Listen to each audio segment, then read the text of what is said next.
Al aniversario de la Facultad de Tecnología de la Universidad Nacional de Educación. Bienvenido a todos los presentes. Voy a realizar un pequeño preámbulo y luego iniciamos con la exposición de nuestro invitado, el ingeniero Juan Romero.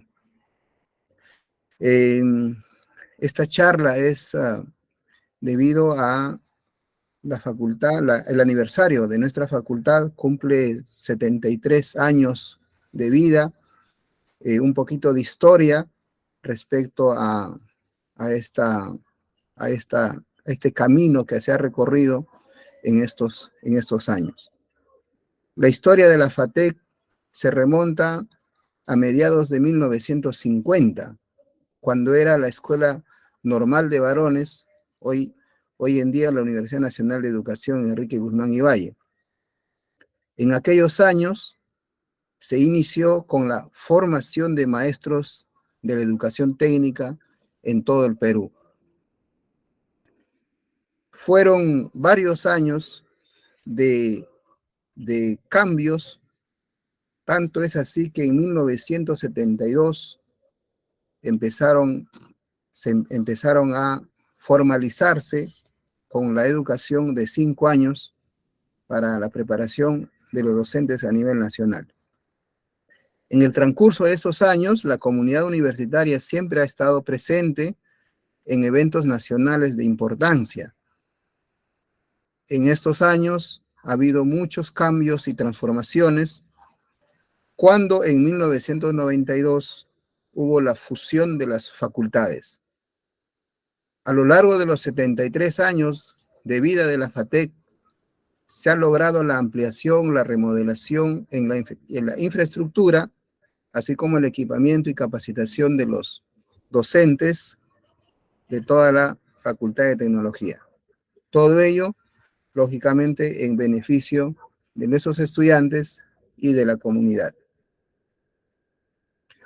Hoy día nos reúne, estimados participantes, en conocer un tema de suma importancia.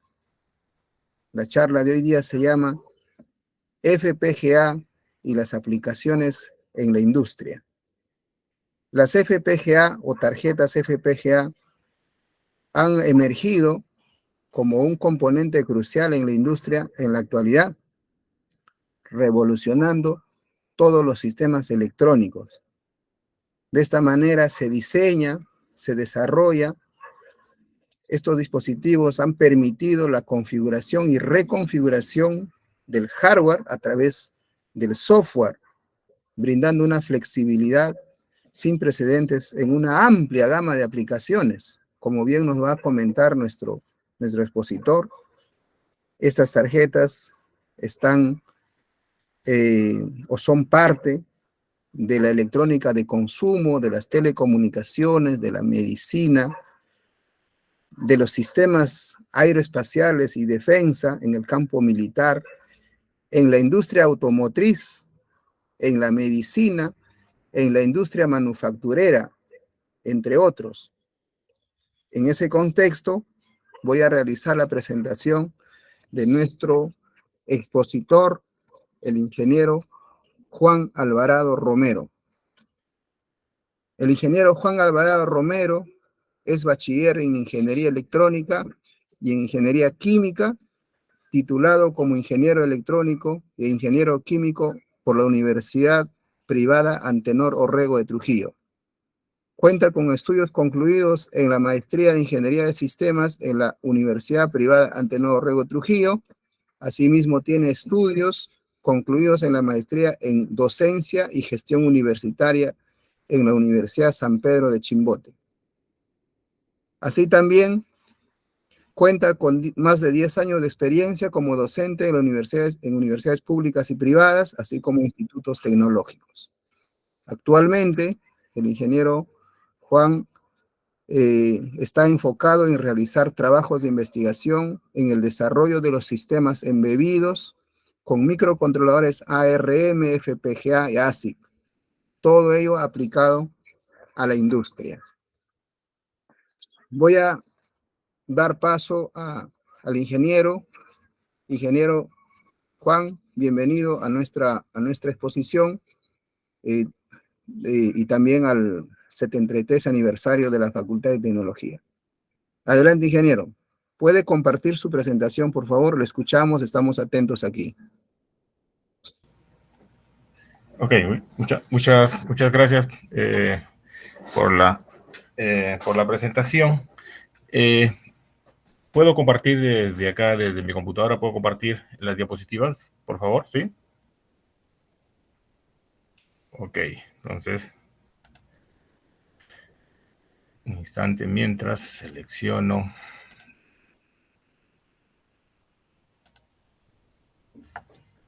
Para comentarle luego de la exposición va a haber unas preguntas y antes de finalizar vamos a hacer un pequeño resumen y las palabras de agradecimiento y luego cerramos nuestra charla, nuestra conferencia. Adelante, estimado Juan. Ok, a ver. ¿Se llega a visualizar el material? Por favor, me confirman. Así es, se está presentando. Adelante.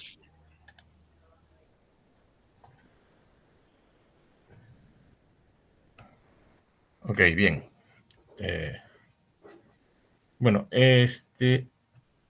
lo que vamos a tratar hoy día es una charla básicamente de capacitación referente a este dispositivo, pues que ya tiene unas décadas de desarrollo, ¿no? Es un dispositivo, pues, tecnológico que se le llama, pues, FPGA, ¿no? Por sus siglas en inglés, ¿no?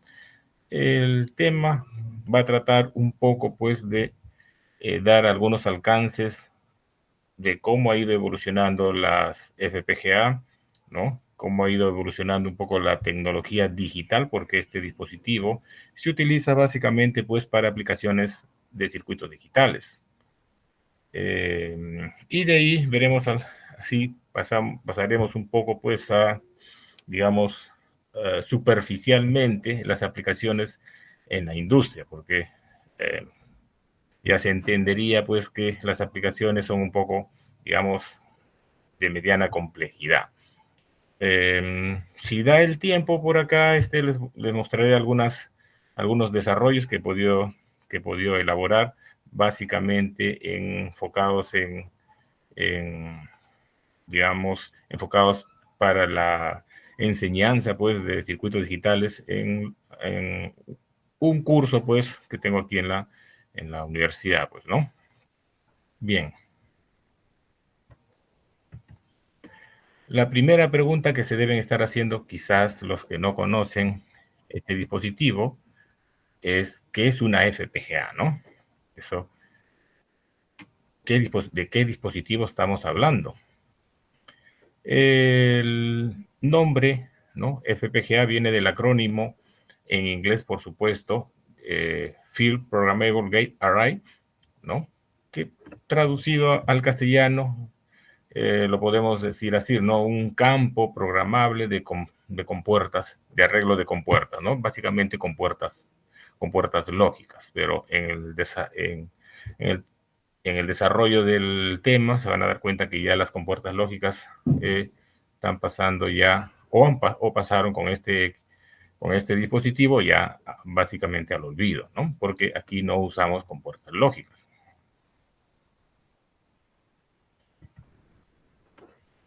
Entonces es un dispositivo semiconductor que contiene componentes lógicos, programables e interconexiones entre ellos también programables, ¿no? Esto es un dispositivo completo. Tanto los componentes lógicos, compuertas AND, OR, NOT, ¿no? Todo va a ser programable dentro del chip. Las interconexiones, al tener una cantidad de hardware grande, hay que interconectar las diferentes entidades que se desarrollan en el dispositivo. Y por lo tanto se requiere pues que las interconexiones también sean programables, ¿no? Entonces, ahí tenemos algunos ejemplos de los más de los dispositivos utilizados, pues, pero fabricantes que ya vamos a dar a conocer aquí. ¿Cuál es la funcionalidad de una FPGA? Una FPGA, ¿no? ¿Qué tan funcional es la FPGA? La característica de este dispositivo es que se puede duplicar el comportamiento lógico tanto de las compuertas AND, compuertas OR o NOT. Ojo, dice duplicar, lo cual quiere decir que se va a implementar compuertas AND, OR y NOT, pero no necesariamente tienen que ser estas compuertas. En el desarrollo vamos a ver qué reemplaza a estas compuertas básicas. Se va a poder desarrollar funciones combinacionales complejas, tales como, por ejemplo, que los que se desarrollan en los cursos, pues, o en los fundamentos básicos de circuitos digitales, como son decodificadores, multiplexores, sumadores, comparadores y muchos más, ¿no? Muchos más dispositivos.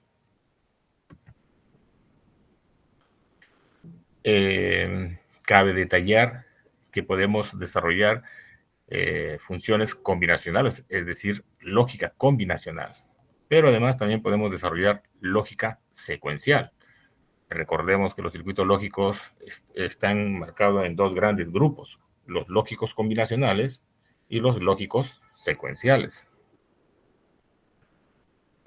Dicho de esta forma, si vamos a trabajar con circuitos lógicos secuenciales, tenemos que saber pues, modelar las máquinas de estados finitas, tanto en sus dos modelos, Mealy y Moore, ¿no? Y para variar, el dispositivo o el software, la interfaz, me permite incluso solamente, no necesariamente programarlo, sino puedo elaborar simplemente un diagrama de transición de estados y listo, y el compilador ya se encarga de generar el hardware, ¿no? También se pueden incluir bloques de memorias complejos.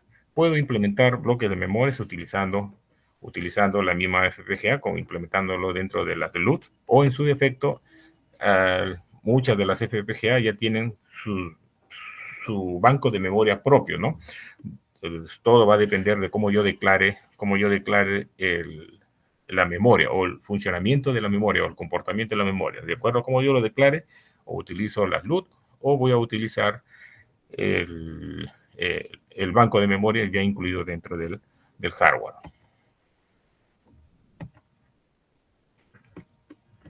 ¿Qué son las interconexiones programables? ¿No? Habíamos hablado de que el dispositivo, al ser grande, ¿no? Necesita interconectar grupos pues, lógicos. Entonces, esto se hace mediante interconexiones programables. Entonces, permite interconectar bloques lógicos de la FPGA. Vamos a ver que la FPGA contiene bloques lógicos. Y esos bloques lógicos tienen que ser interconectados mediante un arreglo, ¿no? Un arreglo de interconexiones programables. Entonces aquí se puede visualizar pues los diferentes bloques lógicos donde podemos, ¿no? Acá sombreado en rojo o en el círculo rojo podemos ver las interconexiones programables. Entonces como tenemos digamos, un campo grande de circuitos lógicos que quizás los usamos o quizás no los usemos, ¿no? Entonces se requiere interconectarlo y eso lo hace el programa, ¿no? Mediante el compilador, ¿no? Mediante la síntesis que se llama, ¿no? Estas interconexiones son según necesidad del diseñador del sistema, ¿no? Recuerden que aquí vamos a diseñar sistemas lógicos. Aquí tenemos, por ejemplo, un ejemplo, ¿no? Que representa una compuerta lógica que no está interconectada y aquí una compuerta lógica con las interconexiones activadas, ¿no? Aquí no se usan compuertas. Más adelante vamos a ver por qué ya no se usan las compuertas, ¿sí? Entonces, también dice programado después del proceso de manufactura por usuario o diseñador. Algunas FPGA pueden ser, aunque ahora ya no son tantos así, pueden ya venir programadas directamente de fábrica o en su defecto lo podemos programar nosotros, ¿no? Mediante la interfaz de programación. Dispositivos programables. ¿Cómo fue el desarrollo de los dispositivos programables? O sea, cómo ha ido evolucionando, ¿no? Recordemos los años 80, donde, donde las clases pues eran impartidas o desarrolladas, o todos los sistemas eran desarrollados en base a tecnología TTL, tecnología CMOS, ¿no? Y para implementar un circuito lógico, un contador, no sé, digamos, no sé, o implementar una máquina de estado necesitaba utilizar una serie de compuertas lógicas TTL o CMOS e interconectarlo mediante cables, ¿no? Entonces aquí podemos visualizar ese circuito lógico, ¿no? Que cumple una función lógica. Esto mediante dispositivos TTL o CMOS. Luego ya en la década de los 80 vienen los dispositivos lógicos llamados PLD, ¿no? Ojo, esta idea nace más que todo, pues, los dispositivos lógicos programables en el desarrollo de la tecnología, por ejemplo, la tecnología aeroespacial, ¿no? Para desarrollar una computadora, por ejemplo, que dirija la navegación hacia la Luna. El Apolo contaba con dispositivos lógicos básicos, como son compuertas lógicas básicas con unos chips sumamente incipientes todavía, ¿no? Recién desarrollándose. Entonces, la parte lógica se desarrollaba mediante interconexiones no programables, sino interconexiones cableadas, que lo hacía un computador de acuerdo a un programa pues desarrollado, ¿no? En esas computadoras, y ya se encargaba de interconectarlo. Entonces, para eso, en la década de los 80 se desarrolla este dispositivo llamado PLD, ¿no? PLD, de sus siglas en inglés, ¿no? Logic Programmable Device, ¿no? O dispositivo lógico programable. Estos todavía se venden, ya no se usan mucho, pero todavía se puede hacer desarrollos con este dispositivo, ¿no? Los PLDs. Después de los PLD, digamos, hay una relación aquí entre aproximadamente un PLD podría contener unas 100 compuertas lógicas, ¿no? Unas 100 compuertas lógicas. Luego vienen los PLD complejos o CPLD, ¿no? Aproximadamente en los años 90 hay una serie de marcas de los PLDs, ¿no? Donde también estos eran programables. Pero básicamente este CPLD ya podía contener aproximadamente unos 1000 PLDs, ¿no? Unos 100 PLDs, perdón, o unos 1000 compuertas lógicas, ¿no? Unas 1000, 1500, en fin, ¿no? De acuerdo a la capacidad del CPLD. Luego ya se desarrolla las FPGA, básicamente entre los 90, ¿no? Y los 2000, pero se inicia aproximadamente, creo que es 95 por ahí, algo, si no recuerdo muy bien la fecha, pero ya se desarrollan las FPGA, ¿no? Entonces aquí tenemos una FPGA, por ejemplo, de Xilinx, Arctic 7, muy conocido, donde esta FPGA pues ya contenía un campo ya programable con puertas lógicas, ¿no? Pero en base al llamado LUT, ¿no? Luego, paralelo ya al desarrollo de las FPGA, salen otros dispositivos ya que también son programables, pero en base ya a microcontroladores, ¿no? Que son los sistemas ASIC y los sistemas SOC, que hoy en día ya son muy usados en cualquier dispositivo, tales como puede ser, por ejemplo, no sé, una tableta, ¿no? O quizás un celular. Entonces ya se utilizan los dispositivos programables específicos, no sé, digamos un equipo que va a cumplir una función específica, ¿no? Entonces se utilizan los dispositivos SOC o ASIC, ¿no?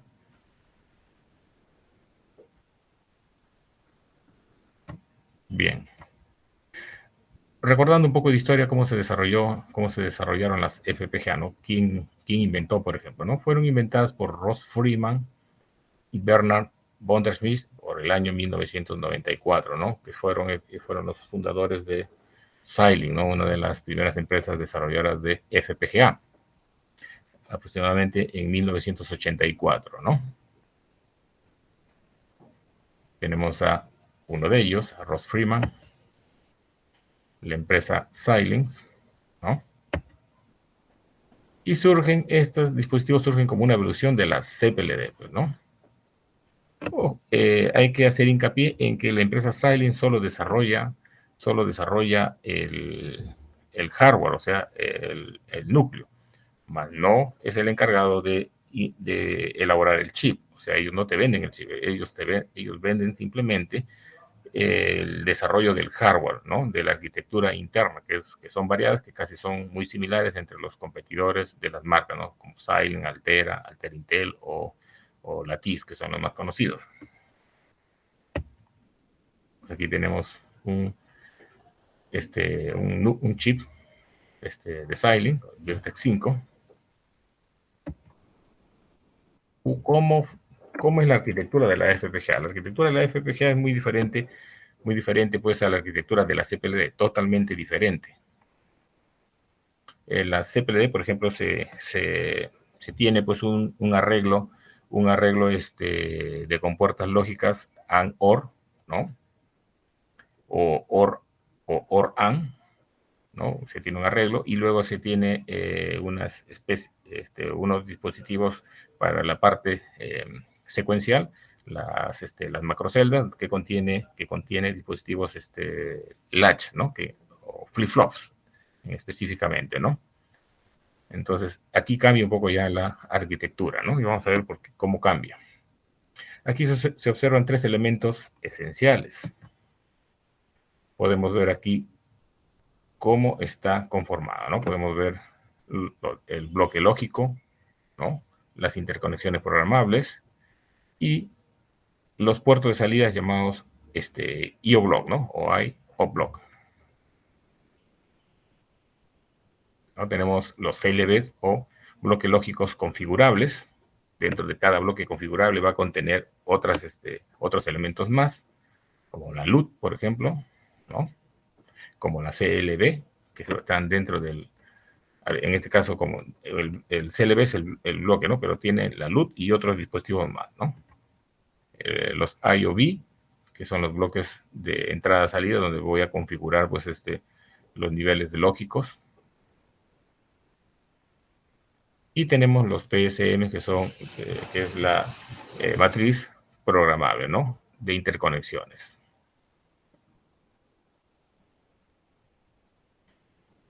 Y un ejemplito, por ejemplo, la de Xilinx, la Spartan de Xilinx, ya un poco antiguo, ya no se usa, está desfasado.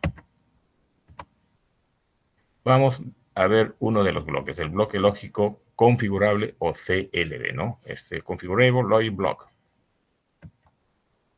Cada bloque lógico configurable consiste de forma genérica de varias tablas LUT. Acá mencionamos las LUT, o llamadas tablas de consulta, o lookup tables, ¿no?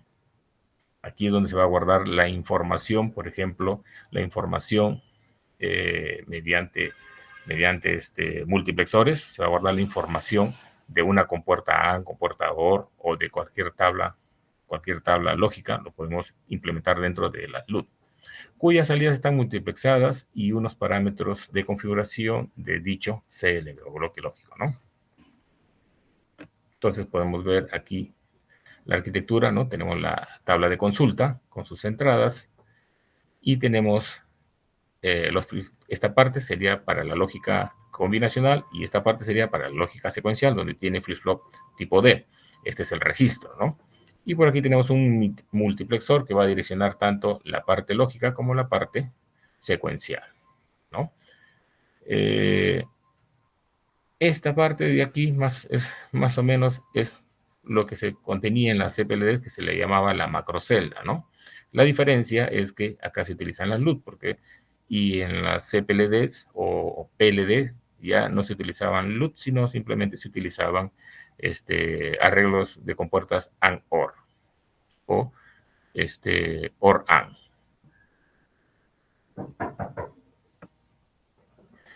El diseño de una CLB puede variar de acuerdo al fabricante.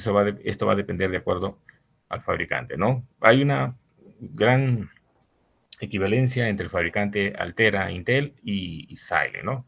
Xilinx son muy parecidos, pero sí se diferencia con el otro fabricante que es Lattice, por ejemplo, ¿no? Y aquí podemos ver los bloques, ¿no? Esto es sacado del datasheet de una FPGA de Altera, ¿no? Tenemos los CLBs y cómo están constituidos todos estos bloques lógicos en la CLB, ¿no? Cuando se hace un programa, nosotros podemos acceder al chip planner, en este caso, ¿no? Y podemos incursionar dentro de estas celdas lógicas y podemos visualizar qué se interconectó, ¿no? Para eso se tendría que desarrollar pues un programa y probarlo, ¿no? Aquí tenemos el bloque lógico configurable, creo que a ver. Ajá. Aquí tenemos la lookup table, la tabla de consulta, ¿no? Aquí está, esta es la tabla de consulta. A todo este bloque se le llama un ALM, ¿no? Estructura de un bloque ALM que está dentro del bloque CLB. Y por aquí vamos a mostrar cómo más o menos está integrado, implementado el ALUD, ¿no? Como podemos visualizar, está en base a multiplexores, donde los datos se cargan en registros, ¿no? Y de acuerdo a la configuración de las entradas, ¿no? Se va a leer los datos cargados en el registro que ha sido programado mediante el software, ¿no?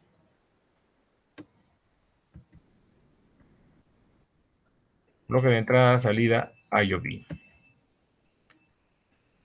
El bloque de entrada-salida se usa para poder recibir y transmitir señales lógicas. Este es un bloque programable, configurable, ¿no? Recuerden que tenemos varios niveles de señales lógicas. Son adaptables a las necesidades del sistema, permite diversos rangos de voltaje, como se va a poder visualizar más adelante, ¿no? Como por ejemplo, podemos tener, ahora las FPGA trabajan, la parte de los bloques lógicos trabajan a 2.5, 3.3, pero sin embargo el núcleo de la FPGA trabaja a 1.25, ¿no? 1.25 voltios, la parte lógica ¿no? de la FPGA, entonces hay que adaptar esos niveles. ¿Y quién lo hace esto? El IOV, ¿no? Entonces acá podemos configurar ya sea para un bloque lógico, salidas TTL, ¿no?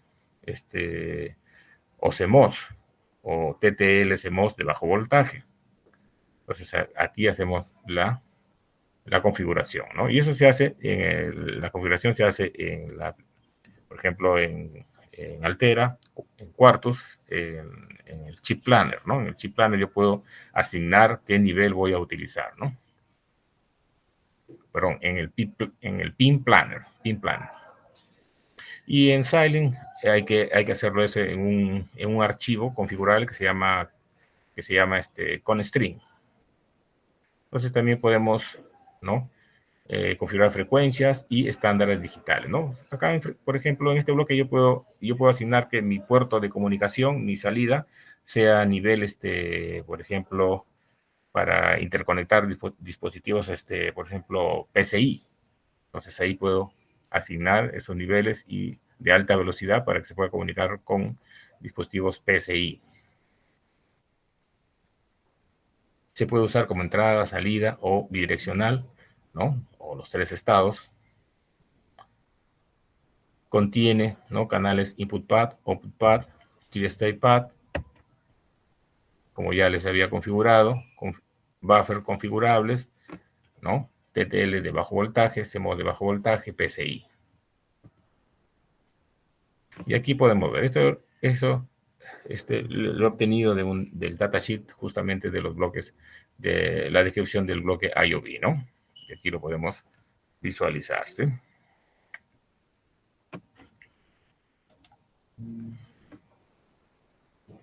Aquí se ve más grande, donde podemos ver todo lo que contiene el bloque lógico. Es todo un circuito complejo, ¿no? Quien se encarga de programar o trazar el pad correcto ya vendría a ser, en este caso, pues, el compilador, ¿no? el compilador que se carga de hacer la síntesis, ¿no? El bloque PSM o Programmable Switch Matriz, o la matriz lógica programable, ¿no? O la matriz de interconexiones programables, para ser más exacto. Este permite interconectar los múltiples bloques lógicos o los bloques CLB, ¿no? Como ya hemos visto, tenemos un arreglo ahí de bloques CLBs y hay que interconectarlos porque cada bloque va a contener un circuito lógico. Pueden ser antifuse, ¿no? Se pueden programar una sola vez, usan una especie de fusible ahí, ¿no? Para programarlo, que básicamente es una resistencia que se funde cuando se programa, ya casi ya no se usa, a no ser que sea un dispositivo industrial, ¿no? Donde se requiere programar una sola vez. Tiene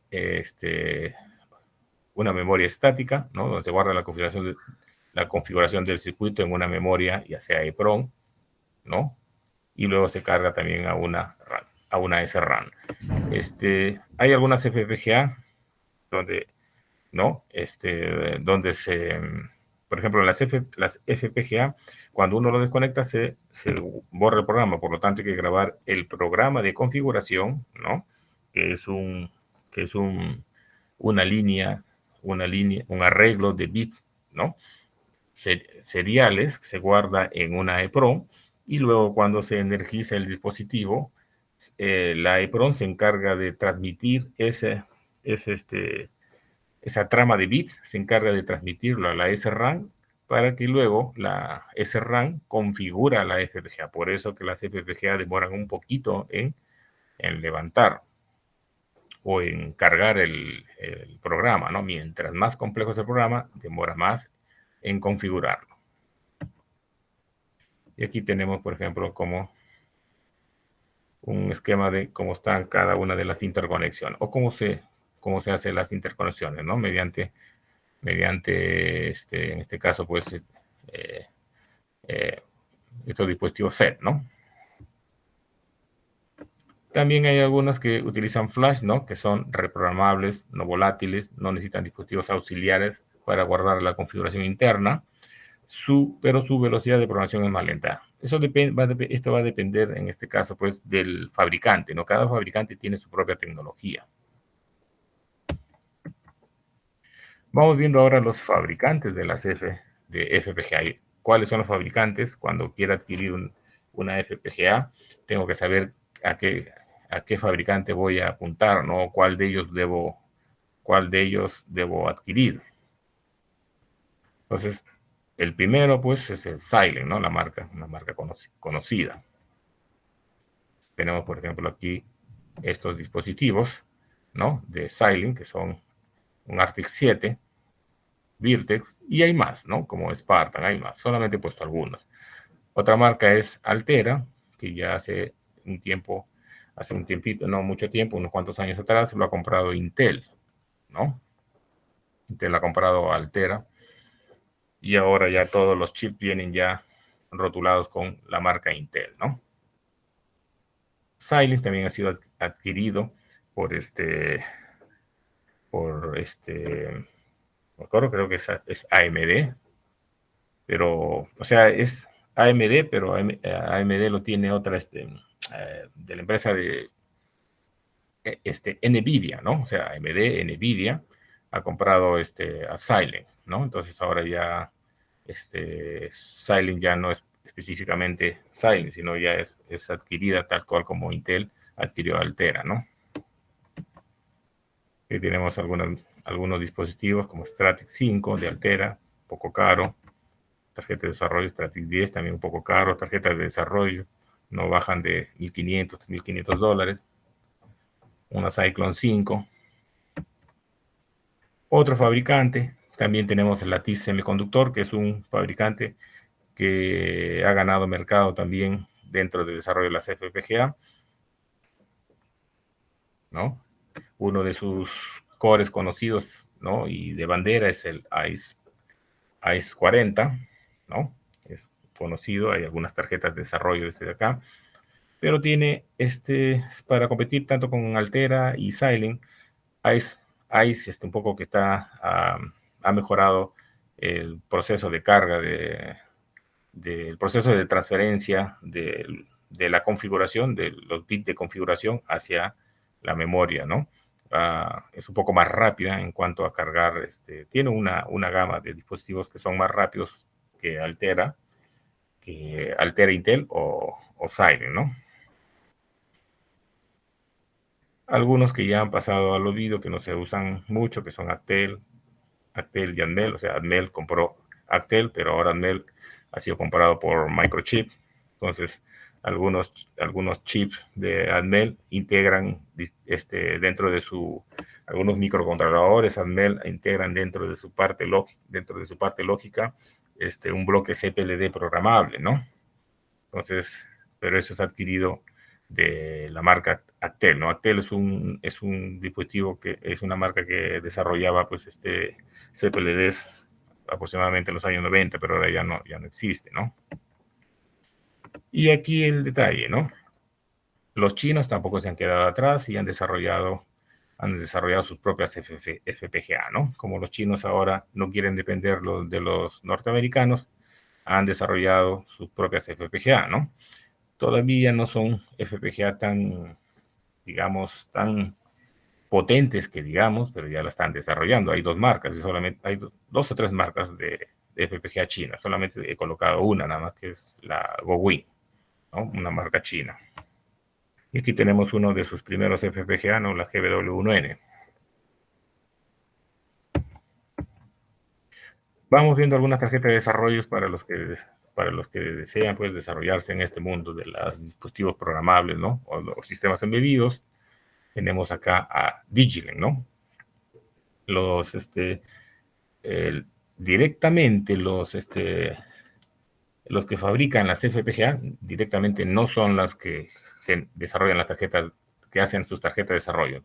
Por ejemplo, para Xilinx tenemos Digilink, ¿no? Digilink, que es una empresa que hace tarjetas de desarrollo de Xilinx. Voy a acelerar un poquito para cuadrar bien el tiempo. Por ejemplo, tenemos la Basis 3, que utiliza un Artix 7, ¿no? De Xilinx.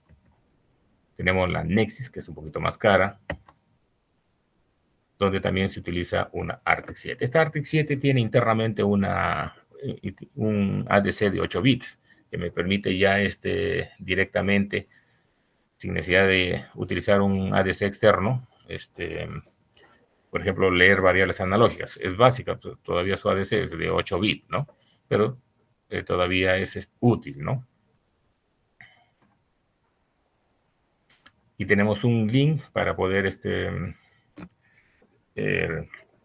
buscar más información referente a estos dos tipos de tarjetas o información a descarga de programas, manuales de entrenamiento. Ahí dejo el link.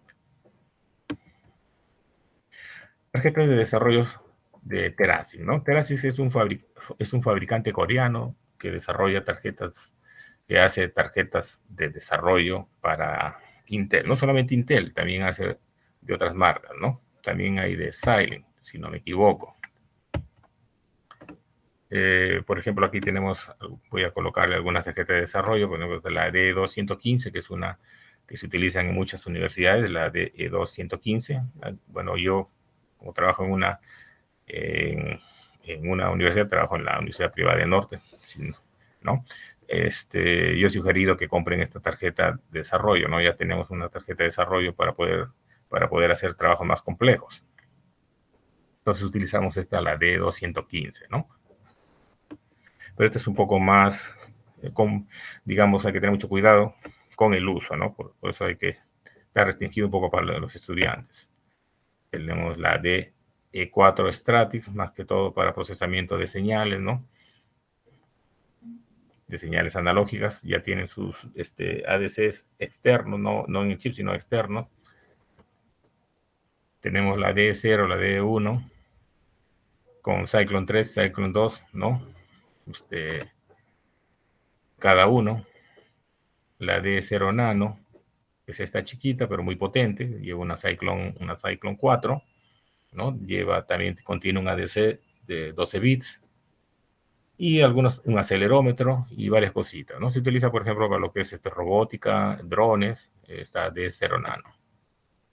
Aquí tienen el link para que ustedes puedan descargar la información. Hay más, solamente he puesto algunas, ¿no? Pero hay más tarjetas de desarrollo. Vamos a ver las tarjetas de desarrollo de Lattice. Este es un fabricante norteamericano que también hace sus propias tarjetas de desarrollo, pero también produce sus propios sus propias FPGA, ¿no? Por ejemplo, tenemos la Lattice AIS-40 FPGA, ¿no? Tenemos núcleos propios, ¿no? De Lattice, son del propio Lattice, ¿no? Son un poco caras las tarjetas de desarrollo de Lattice con respecto a las otras marcas, ¿no? Pero no podría decir porque no podría decir, no tengo idea por qué son más caras, pero son un poquito más caras. Tenemos algunas tarjetas de desarrollo, digamos, no propias de Lattice, pero no utilizan el núcleo, ¿no? El AIS-40, como está acá el Alchitri, ¿no? Que son tarjetas chinas más básicas, se pueden adquirir por AliExpress. Y este de acá, que es una sumamente básica también, aproximadamente estará pues entre 90 y 120 soles de Lattice, ¿no? Que también es una tarjeta de desarrollo básica, ¿no? Se puede adquirir por AliExpress, por ejemplo, ¿no? Y aquí les dejo el enlace para ingresar a Lattice, ¿no? Recuerden que cada uno va a tener su propio software. Vamos viendo ahorita primero vamos viendo las chinas, ¿no? Tarjeta de desarrollo china. Como según mi revisión, digamos bibliográfica, he visto que hay tres marcas de FPGA. Solamente estoy mostrando una, que es la Gowin, ¿no? Tenemos como recién se están desarrollando, tenemos dos variedades, ¿no? Tenemos la Gowin, la GW5A, que es más, que contiene mayor cantidad de elementos lógicos, ¿no? En base a,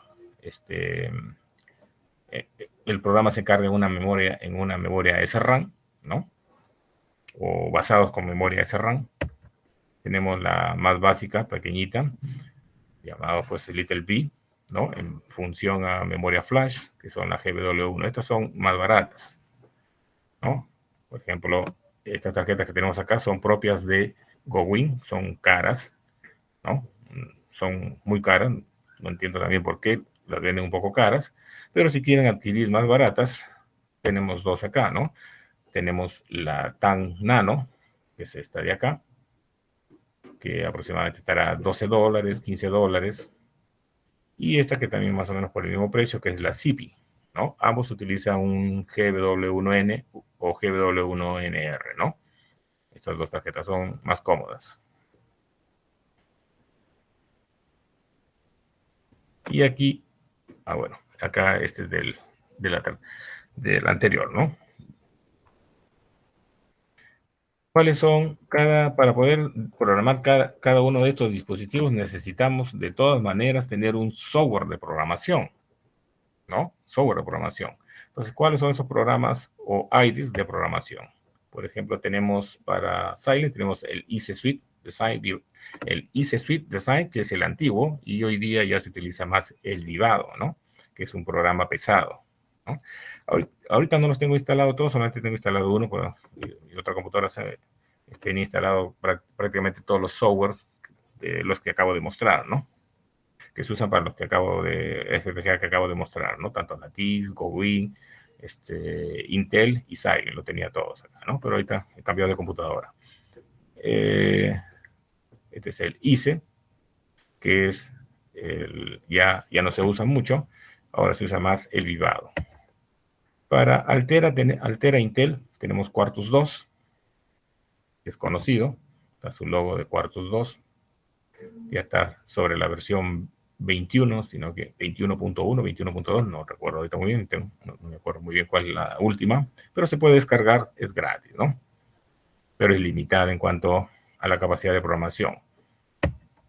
Tenemos el ISP Lever Classic de Lattice Semiconductor, que las anteriores trabajan sola, por ejemplo, Quartus, hay que instalar la Lite, ¿no? Y Vivado también hay que instalar una versión libre, que está limitada en cuanto a qué dispositivo va a programar. Y la ISP Lever Classic sí puede programar cualquier dispositivo FPGA.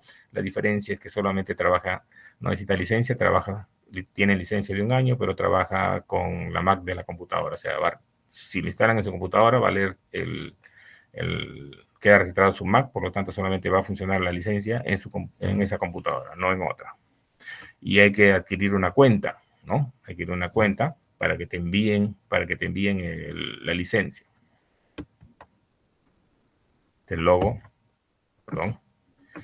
Y para GoWin tenemos el GoWin EDA, ¿no? Que es la herramienta tecnológica muy parecida al Vivado, pero simplificado, ¿no? Que es la herramienta de GoWin, ¿no? Sumamente básico todavía, ¿no? Tiene algunos problemas en cuanto a la compilación y esas cositas. Tiene encontrar algunas fallitas todavía que tiene el programa, ¿no? Bueno, vamos viendo acá, lo voy a mostrar todo mejor. ¿Cuáles son los lenguajes de programación, no? ¿Con qué lenguaje de programación puedo utilizar para programar pues para programar una FPGA, ¿no?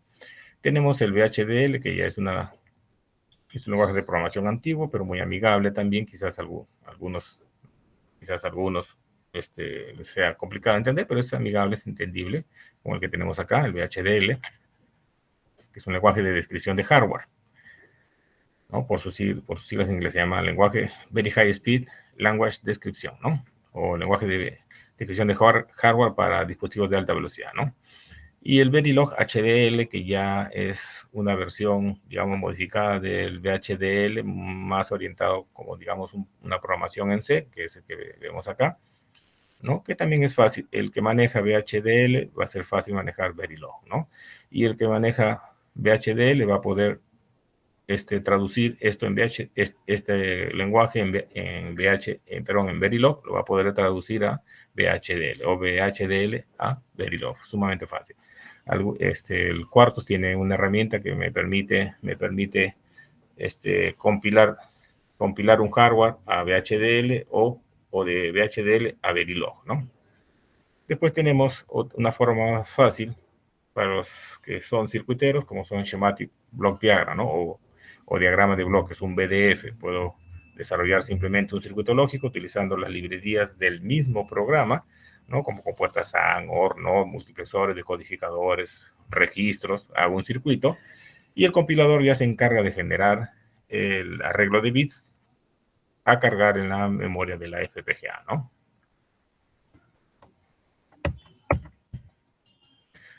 Acá se movió un poco la diapositiva, ¿no? Aplicaciones militares, como para ir avanzando rápido, ¿no? Las aplicaciones son múltiples, ¿no? Variadas, y por acá he puesto algunas, ¿no? Por ejemplo, se utiliza bastante las FPGA, como me permite integrar mayor cantidad de hardware. Aquí en el enlace pueden ingresar a las FPGA de tipo militar, ¿no? Pueden ingresar y van a ver cuáles son las FPGA y sus características de una FPGA de grado militar, ¿no? Con eso se pueden desarrollar radares y sensores para dispositivos militares, ¿no? También se puede desarrollar el llamado Electronic Warfare, que es guerra electrónica, ¿no? Por ejemplo, en los radares hay ¿cómo se llama? Aviones que vienen integrados con estos dispositivos de guerra electrónica que se encargan de emitir señales de radiofrecuencia, que de tal forma que un radar lo lee y cree que hay varios, por ejemplo, hay un solo avión y puede engañar al radar y generar que no solamente hay un avión, sino hay unos 20 elementos o 20 aviones, ¿no? Entonces, a veces se llama guerra electrónica, ¿no? También con la seguridad, por ejemplo, ¿no? Haciendo codificadores, ¿no? Seguridad electrónica. Eso, hay muchas aplicaciones en el área militar, ¿sí? en aplicaciones aeronáuticas y aeroespaciales. Por ejemplo, una nave o un avión no puede navegar, ¿no?, o volar si no tiene el famoso giroscopio, ¿no? Entonces, la parte del control electrónico del giroscopio es desarrollado en base a FPGA, como podemos ver acá, ¿no? Tenemos una FPGA que se encarga de leer, pues, las señales del giroscopio, ¿no? Mediante convertidores ADC van a la FPGA ya lo digitaliza. Esta señal digitalizada la puede transmitir a un dispositivo ya para que procese esa señal más rápido, como son las DSPs, ¿no? Y esto lleva a una tarjeta de control donde ya se encarga de, digamos, de mover los servos o de activar otras señales, en fin, ¿no? Entonces, una aplicación espacial es el giroscopio. También hay aplicaciones con acelerómetros muy parecidos, ¿no? Estos dispositivos se usan bastante en la aeronáutica, ¿no? El giroscopio, acelerómetros se utilizan en la aeronáutica. En la medicina, la FPGA ha desarrollado bastante los equipamientos, digamos, ha facilitado el desarrollo de ciertos dispositivos, tales como, por ejemplo, el tomógrafo, ¿no? En cuanto al procesamiento de la señal, ¿no? Entonces aquí podemos ver el tomógrafo, ¿no? Donde acá hay una serie de sensores, como podemos ver, ¿no? Se envía a un ADC, a un dispositivo que va a convertir la señal analógica a una señal digital. Esa señal le envía a la FPGA ya se encarga de procesarlo, ¿no? Pero el procesamiento se hace mediante un softcore, en este caso el NIOS 2, ¿no? Altera tiene su propio softcore, que es un microprocesador embebido dentro del hardware, ¿no? Ojo, en la FPGA, cuando yo compilo, genero hardware, ¿no? Entonces, aquí se desarrolla, bueno, Altera Intel tiene este software que se llama NIOS 2, ¿no? Y el NIOS 2 ya se encarga de leer el software o la programación, en fin, y puede generar las imágenes que se pueden apreciar acá, ¿no? Entonces, una aplicación en la medicina son los tomógrafos. Muy importante, si alguno ha desarmado los equipos electrónicos, ¿no? Como un osciloscopio. El osciloscopio contiene dos dispositivos principales, ¿no? Para el procesamiento de las señales. Tiene la FPGA, que es la que se encarga de acopiar, digamos, la señal, y básicamente, por ejemplo, cuando se quiera ver señales cuando se quiera desarrollar el algoritmo de transformada rápida de Fourier, se integra acá. Por eso tiene una FPGA, ya sea Xilinx o Intel, y aparte tiene también un microcontrolador ARM, ¿no? O tiene un microcontrolador ARM de cualquiera de las marcas, ST Microelectronics, NXP, en fin, y una FPGA, ya sea Xilinx o Altera, ¿no? Igual las DSD, ¿no? Un generador de funciones, va a contener la FPGA y un microcontrolador ARM. Los equipos médicos también tienen una FPGA y una ARM.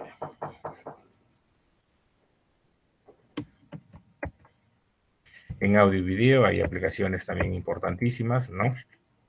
Hoy en día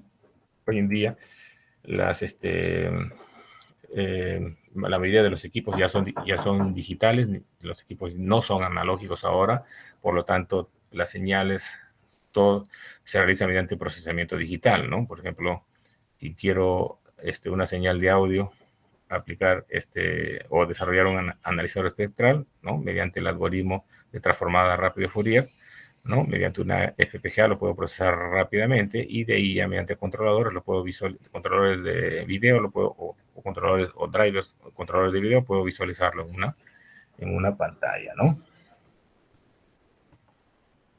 Tratamientos de imágenes también, ¿no? En la industria se utiliza todo lo que es tratamiento de imágenes, por ejemplo,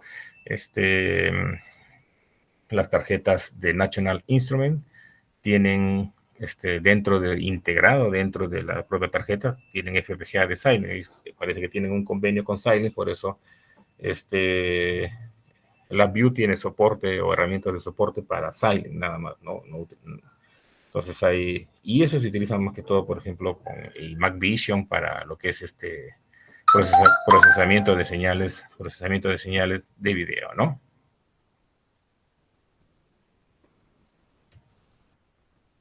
En la parte automotriz también tenemos aplicaciones como son, por ejemplo, detectar proximidades de otros vehículos, ¿no? Con los sensores LIDAR, ¿no? O, en su defecto,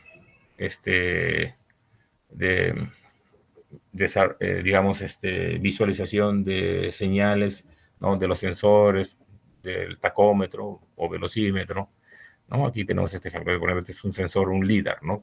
De automotriz, ¿no? Aquí podemos tener, ¿no? Aunque aquí no se ve el FPGA, pero detecta y me puede indicar la posición, ¿no? La posición, la distancia, o me puede indicar acá en pantalla que hay algo detrás, ¿verdad? Entonces, en la parte automotriz también se usa bastante, pero también más se usan también lo que es microcontroles ARM, ¿no? Aquí tenemos algunas aplicaciones específicas, como son el control de velocidad de motor, ¿no? Cómo desarrollar PWM mediante una FPGA. Algo simplificado, nada más voy a mostrar aquí, ¿no? Tengo un programa en un bloque BDF o un diagrama de bloque, donde cada uno de estos bloques es una entidad diferente y está interconectada mediante este bloque BDF, ¿no? Por ejemplo, aquí tenemos digamos, un código para generar un pequeño retardo en los pulsadores, ¿no? O un pequeño retardo de la señal de reloj, ¿no? Aquí tenemos el detector de pulsadores, el generador de la señal PWM, un decoder para poder visualizar cuál es el nivel de la señal PWM, ¿no? Y con esto yo puedo controlar la velocidad de un motor mediante modulación PWM. La verdad que hacer algo, una señal PWM digital es sumamente sencillo, no es tan complicado. Esto yo les enseño a los jóvenes en el curso de circuitos digitales, cómo poder desarrollar o cómo elaborar un generador de señales PWM para controlar un motor mediante ya sea mediante código de VHDL o mediante algún diagrama de circuito lógico, ¿no? Aquí podemos ver un driver, es un driver que desarrollé para un sensor de ultrasonido, ¿no? Tenemos aquí también en diferentes bloques, ¿no? Siempre se utiliza la señal de clock de reloj, de sincronismo reloj. Aquí otra parte del circuito, ¿no? Donde podemos ver divisores de frecuencia, las compuertas, ¿no? Lógicas. Por aquí un contador, mod 17. Por aquí tenemos un código que se encarga en este caso pues de detectar la señal del sensor ultrasonido y generar un valor digital para poder visualizarlo, ¿no? Entonces esto desarrollado básicamente pues en Quartus 2, ¿no? Entonces podemos desarrollar cualquier entidad lógica mediante un código en VHDL o mediante un circuito digital y integrarlo dentro de un bloque BDF. Y puedo reutilizar cada uno de estos códigos, puedo generar una librería y esa librería llamarlo y utilizarlo en diferentes proyectos, ¿no? Bien, entonces, con eso estaría terminando en cuanto a la explicación de la charla, ¿no? Gracias.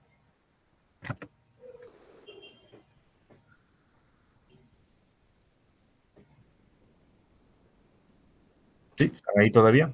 Sí, a ver, muchas gracias, estimado ingeniero. Muy agradecido por su participación. Por favor, si nos brindas un par de minutitos, si tuviéramos alguna pregunta de parte de los participantes, pueden utilizar su micrófono o enviarnos un mensajito y yo los leo para que pueda responder el ingeniero. Si hubiera alguna pregunta de los participantes.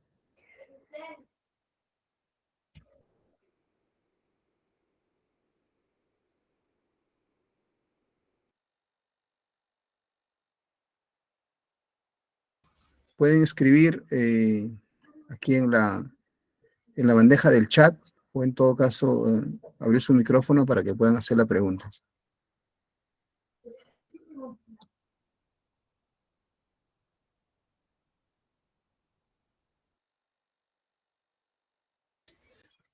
Me parece que no tenemos preguntas al respecto, ingeniero. Voy a hacer un pequeño resumen. Confianza, pueden preguntar, todavía tengo un tiempito acá para poder, luego como le dije, Okay. pero Ya, a lo no mejor están por ahí ordenando las ideas, ¿no? Para que puedan realizar su pregunta respectiva. Adelante, estimados participantes, pueden realizar la pregunta respecto a la exposición del ingeniero Juan Romero Alvarado, respecto a las FPGAs, el proceso de configuración, de programación. Antes de ello, lógicamente, conocer, ¿no es cierto?, todas las configuraciones necesarias, conocer el hardware, los fabricantes, las especificaciones que esta tarjeta pudiera tener, y luego de ello plantear el diseño digital, ¿no? Y lógicamente utilizarlo en una aplicación tal como nos ha comentado.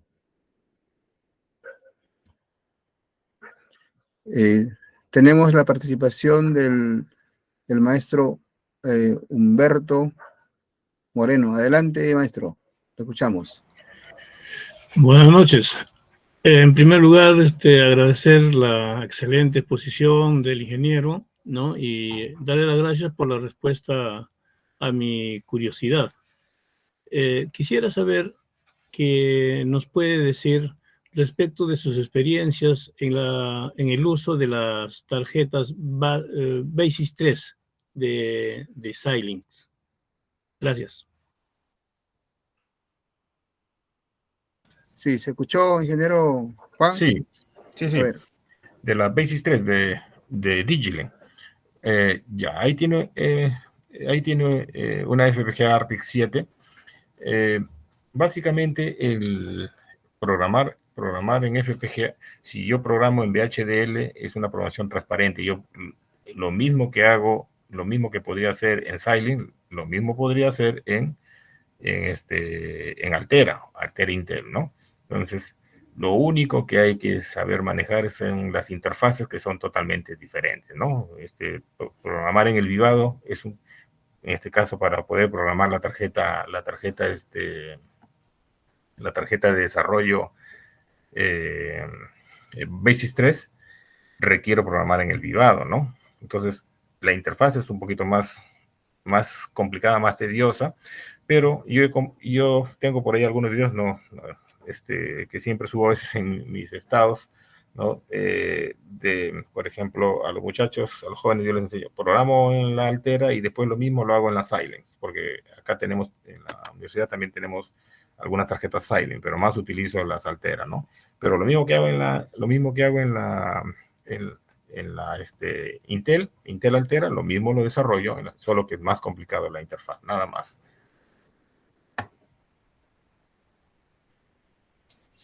Sí, ¿alguna otra pregunta? O si pude satisfacer su inquietud.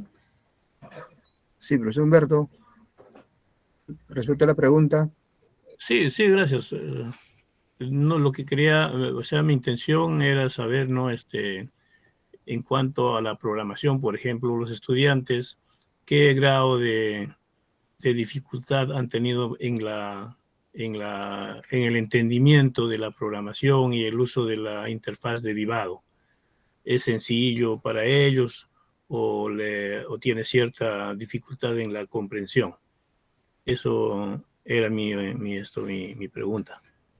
Ya, correcto, sí. Como vuelvo a repetir, para el estudiante es más complicado, bueno, no digamos difícil, ¿no? Pero sí es un poquito más complicado la interfaz de Vivado o ICE, pero una vez que se aprende no hay ningún inconveniente. Lo importante es saber entender el lenguaje VHDL o Verilog. En eso hay que centrarse. Eso es lo más difícil. En cuanto al manejo de la interfaz, una vez que el estudiante conoce cada una de las herramientas, ya se facilita, ¿no? Pero, como le vuelvo a repetir, Vivado sí es un poco más complicado para el estudiante que utilizar Quartus 2, por ejemplo, ¿no? Si eso es lo que quería usted entender. Correcto, muchas gracias, ingeniero. Muy bien, si hubiera otra pregunta más, por favor, pueden escribir. Adelante, Herbert Aroni, escuchamos. Profesor, buenas noches, disculpe. Una consulta. Con respecto a los fabricantes de tarjetas, ¿en cuál me recomendaría para poder aprender? Por ejemplo, FPGA, así. ¿En cuál se podría comprar uno que tenga más funciones para poder aprender para un estudiante en este caso? Gracias. En el material ahí están los fabricantes que yo he podido experimentar, ¿no? Que más básicamente están los más grandes, ¿no? Que son Xilinx y Altera, ¿no? Eso va a depender ya básicamente por decisión personal, cuál de los dos quiere utilizar, ¿no? Haciendo, por ejemplo, el MIT, el Massachusetts Institute Technology, o Instituto Tecnológico de Massachusetts, utiliza Xilinx, ¿no? Utiliza Xilinx. La Universidad de Boston, si no me equivoco, utiliza Altera, ¿no? Entonces, diferentes universidades, por ejemplo, de Estados Unidos, o utilizan Xilinx o utilizan Altera. En el caso de que usted quiera adquirir una tarjeta de desarrollo, yo le recomendaría que de preferencia una de Terasic, ¿no? Una básica, que son más cómodas que la Xilinx, porque, por ejemplo, la Basis 3 es mucho más cara que una D0 Nano, por ejemplo, ¿no? De Terasic. Todo lo que es Xilinx es un poquito más caro que Altera. Por eso, si quiere iniciar, puede ser una tarjeta de Terasic. Y en el caso no alcance, como se dice, el sencillo para adquirir una tarjeta esa, puede ser una tarjeta china, ¿no? Que es más barata, está $12. Y utilizo la interfaz, el Gowin EDA, ¿no? Pero mi recomendación es mejor orientarse por Terasic de Altera, ¿no? Sí, ¿alguna otra pregunta? Muy bien. Herbert, ¿se entendió? Tenemos otra pregunta lo voy a leer, la pregunta de Ochoa Fernández, dice lo siguiente. ¿Alguna sugerencia para nosotros como estudiantes de la carrera de educación sobre las capacidades que necesitan adquirir para poder ejercer con estos conocimientos en la industria? Sugerencia. ¿Alguna sugerencia, comenta el estudiante? Sugerencia, recomendación. Bueno, en el Perú básicamente no somos desarrolladores de tecnología, así que se complica ahí el tema, pero a nivel en el extranjero, en Estados Unidos, Alemania, ¿no? O en todo caso Brasil, que está más cerca, que sí desarrollan tecnología. Entonces, la recomendación, en este caso, para aprender poco la programación de estos dispositivos es, si quiero ir más rápido, utilizo una tarjeta de desarrollo de Altera y aprendo a programar en Verilog. Manuales de Verilog hay un montón que se pueden descargar de internet, ¿no? Si quiero aprenderlo más rápido. Si quiero, digamos, tener más nivel en programación, donde van a encontrar mayor información, entonces puede ser cualquiera de las dos tarjetas, Altera o Intel, pero es mejor iniciar programando en VHDL, porque el lenguaje es un lenguaje de descripción de hardware. Entonces, en ese lenguaje yo tengo dos espacios fundamentales, ¿no? Como les enseño a mis estudiantes. Tengo la caja negra, que viene a describir los componentes de entrada, los componentes de entrada y salidas, ¿no? Y la arquitectura, donde tenemos donde tenemos 4 niveles de descripción, ¿no? La comportamental, la algorítmica, la RTL, y de ahí tenemos lo que es una arquitectura circuital, que básicamente viene a ser también RTL, ¿no? Entonces hay que aprender mejor, para iniciar con más fuerza, mejor es VHDL, ¿no? Pero si quiero más rápido, Verilog, que es más fácil. Muy bien, muy bien. Muchas gracias, ingeniero. Voy a hacer un resumen de todo lo que hemos trabajado para finalmente pasar al agradecimiento y el cierre de nuestra charla. Bueno, como bien comentó el ingeniero Juan Romero, las tarjetas FPGA impactan significativamente, ¿no? O están impactando significativamente en la industria. Tal es el caso en la industria automotriz, en la electrónica de consumo, en la instrumentación, en la medicina, en las industrias manufactureras, ¿no? Y para el caso de nuestras carreras tecnológicas, ¿no? Es de vital importancia conocer, manejar y subir un poquito de nivel, podríamos decir así, ¿no? Ya que, como bien comentó, en Perú pues no hay el desarrollo de hardware como tal, ¿no? A comparación de otros países. Entonces, al conocer ello, estaríamos logrando una capacidad, ¿no es cierto?, para poder realizar adaptaciones, reconfiguraciones, cambios, modificaciones, en general la innovación, ¿no es cierto?, utilizando estas herramientas, ¿no?, en pos, ¿no?, del desarrollo tecnológico y de los desafíos que en este momento nos corresponde. Entonces, debo agradecer infinitamente al ingeniero Juan Romero Alvarado, en nombre de la Facultad de Tecnología de la Universidad Nacional de Educación y en especial del Departamento Académico de Electrónica y Telemática, por haber realizado esta brillante exposición respecto a las FPGA y las aplicaciones en la industria. Ingeniero, su presentación ha sido muy informativa, esclarecedora y apasionante. Lógicamente nos ha llevado, ¿no?, a observar esos circuitos que se trabajaban, ¿no?, en base de compuertas lógicas y mucho cableado, ¿no?, y que hoy en día se están utilizando otras tecnologías. Su profundo reconocimiento, su profundo conocimiento, ¿no?, y su experiencia en este campo de las FPGA han demostrado pues lo evidente que a lo largo de su presentación, ¿no?, nos ha logrado transmitir los conceptos, los consejos, de manera muy comprensible este proceso. Entonces, su disposición, ¿no es cierto?, por responder a nuestras preguntas también han sido muy acertadas y por lo tanto agradecemos sinceramente el tiempo y el esfuerzo que ha invertido en este corto espacio, ¿no?, y muy significativo para nosotros que somos estudiantes y a la vez docentes. Esperamos contar con su experiencia, ¿no?, en futuros eventos y otras oportunidades, ¿no?, de aprendizaje. Una vez más, mi sincero agradecimiento a nombre de la facultad, a nombre de la universidad, a nombre del Departamento Académico de Electrónica y Telemática, ingeniero. Muchas gracias. Si tuviera algunas palabritas. Sí, sí, gracias por la invitación. Bueno, somos docentes, estamos para apoyarnos y, como se dice, la ciencia y la tecnología no es para guardarlo, es para promoverlo y, en este caso, enseñarlo, ¿no? Muy Gracias. bien, muy bien. Muy agradecido con todos los participantes y hasta una siguiente oportunidad. Muchas gracias. Listo. Gracias, muy Muy bien, muy amable. agradecido. Cerramos. Hasta luego, Johan. Gracias, Muy bien, ingeniero, muy bien. gracias. Buenas Muchas noches. gracias, ingeniero. Muchas gracias, profesor. Excelente